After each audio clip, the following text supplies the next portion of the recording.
Hey, what's up everybody? True Boxing here. Thank you for coming back to get hit with the truth. So today we're continuing my 2023 top 10s as we are going to look at my number 4 heavyweight in the world right now. Current top challenger, Filip Hrgovic. Undefeated top challenger, Filip Hrgovic. Now before we get into that, if you could smash the like button, leave a comment, or subscribe to the channel, I really do appreciate any and all support that I can get as I continue to build my channel here.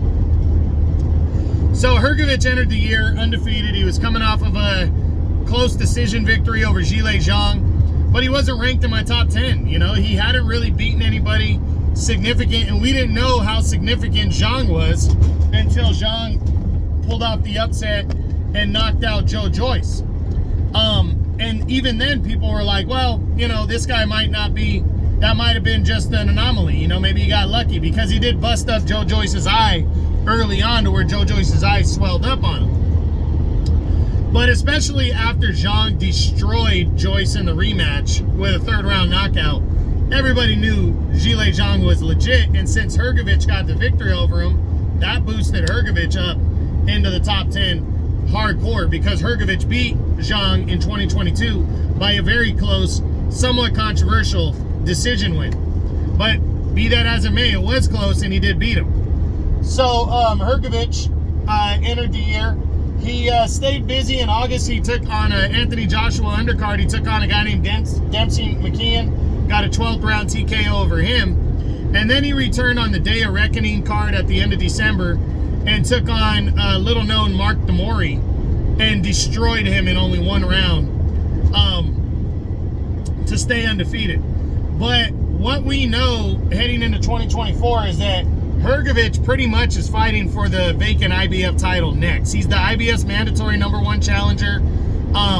He's been the #1 contender for a couple years now, and we know that he's getting the opportunity at the title next, because the IBF is allowing Alexander Usyk, the current unified champion, to fight Tyson Fury for the undisputed title in February. But they have a rematch clause. And the IBF has already come out and said that if the winner is forced to fight in a rematch against the loser, then they are going to strip the IBF title, and Filip Hrgovic is going to be able to fight for the vacant belt. So that being said, I mean, I really think Usyk and Fury is going to be a close fight. Even if it ends by knockout, I think it's going to be close. So I think we're going to see a rematch, especially if it's Usyk losing to Fury. I think Usyk will absolutely activate a rematch. And I honestly think if Fury were to lose to Usyk, I think Fury would activate a rematch. So I don't see a rematch not happening between these two fighters. Now, if that's the case, then Hrgovic is going to get a crack at the vacant IBF title. Now, who would he fight? Well, Anthony Joshua moved into the #2 spot when he destroyed Otto Wallen on the Day of Reckoning card, because Wallen was #2. So Anthony Joshua moved up, and Wallen is going to drop now. Joseph Parker was the next guy after Anthony Joshua. Well, Joshua's fighting Francis Ngannou in March, and Joseph Parker's fighting Zhilei Zhang on the undercard of that fight. So the next challenger after that was the real big baby, Jared Anderson, who's the undefeated heavyweight contender from the United States.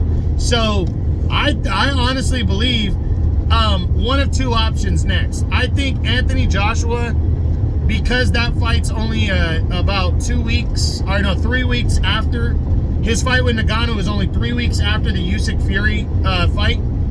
I think Anthony Joshua might go after the vacant title against Hrgovic if he beats Francis Ngannou. I think he might go after the vacant IBF title because a championship belt would be on the line. And if he does, then I think him and Hrgovic would fight sometime around the summer, you know, June, July area. I could see that fight going down.